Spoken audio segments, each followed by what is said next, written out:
রাজ্য সেটা বলবে নির্বাচন কমিশনকে, নির্বাচন কমিশন সেটা ব্যবস্থা করবে। কারণ যখন ট্রেনিংটা দেওয়া হয়েছিল তখন বুঝিয়ে দেওয়া হয়েছিল ডাটা এন্ট্রি কারা করবে, কাদের দায়িত্ব, সবই তখন বুঝিয়ে দেওয়া হয়েছিল। এখন দায়িত্ব আমার না তার, তার না ওর, এই করে করে একে অপরের কাছ থেকে দূরে থাকতে চাইছে। কারণ এখানে সরকারি দলের চাপ আছে একটা, সিধা লাইনে চলো, আমরা যা বলো তাই করতে হবে। আরেকদিকে নির্বাচন কমিশন তাদের একটা কড়া নির্দেশ আছে যে ঠিক মতো কাজ না করতে হলে তার জেল হতে পারে, তার চাকরি যেতে পারে। যেমন বিহারের উদাহরণ দেয় তারা। স্বাভাবিকভাবেই যারা বিএলও তারা উভয় সংকটে পড়েছে। তাদেরকে বলা, যেমন আমরা বলি না যে জলে কুমির আর ডাঙায় বাঘ, তাদের অবস্থা তাই হয়েছে। ধরে যেটুকু জানি, এর আগেও ভদ্রকে ওই সুতি থেকে কিছু লোককে ধরেছিল, আমি ফোন করে ছাড়িয়েছিলাম, ঠিক আছে? তো এখন এখানকার পুলিশ তৎপর হয়ে খোঁজ নিচ্ছে, ভালো লাগছে। এই খোঁজটা নিলে কাউকে লাগে না কিছু, কারণ ভারতবর্ষের যে কোনো রাজ্যে যে কোনো সরকার যে কোনো মানুষকে ধরতে পারে, জিজ্ঞেস করতে পারে। আমি কারোর পক্ষে সাফাই দিচ্ছি না, কিন্তু প্রশ্নটা হলো যে কতটা মারছে, কতটা অত্যাচার করছে আমরা কিন্তু জানি না।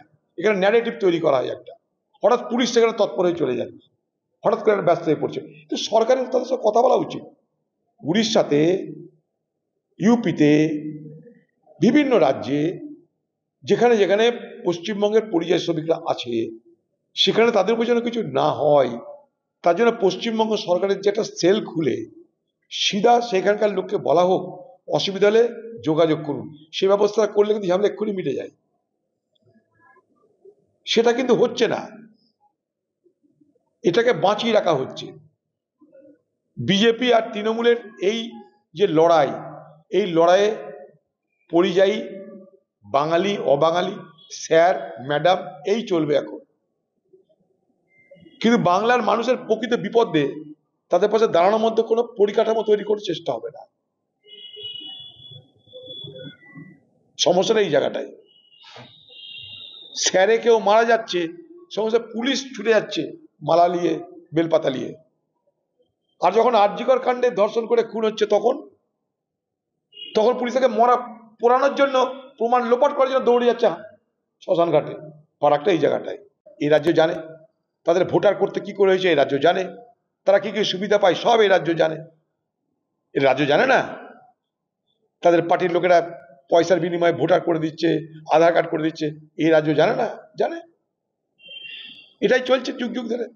সেটা মমতা ব্যানার্জি আমাদের থেকে আগে বুঝেছিল, সেটা বুঝে তিনি পার্লামেন্টে 2005 সালে বিষয়টা উত্থাপন করেছিলেন। অবৈধ নাগরিক, ভুয়া ভোটার, তাদের পরিচয়পত্র দিতে হবে। তো মমতা ব্যানার্জি দিল্লির লোককে শিখিয়েছে। বিজেপি বালারা নিজেরা শেখার আগে দিদি কাছে শিখে নিয়েছে। বিজেপি বালারা এইসব তত্ত্ব, এইসব ফন্দি কি করে কি হয় না হয় বিস্তারিত দিদি তখন বলতেন পার্লামেন্টে, আর বিজেপি বালারা সব শিখে নিয়েছে। দিয়ে এখন তারা বলছে, দিদি বলছে না না না এগুলো ঠিক না। ভাগ্যের অদৃষ্টের পড়িয়া সেটা যে দিদি একদিন অনুপ্রবেশের বিরুদ্ধে বলতে পার্লামেন্টে তার নিজের শাল ছুঁড়ে মেরেছিলেন, সেই দিদিকে এখন তাদেরকে ঠেকানোর জন্য আবার ময়দানে লম্পঝম্প করতে হচ্ছে।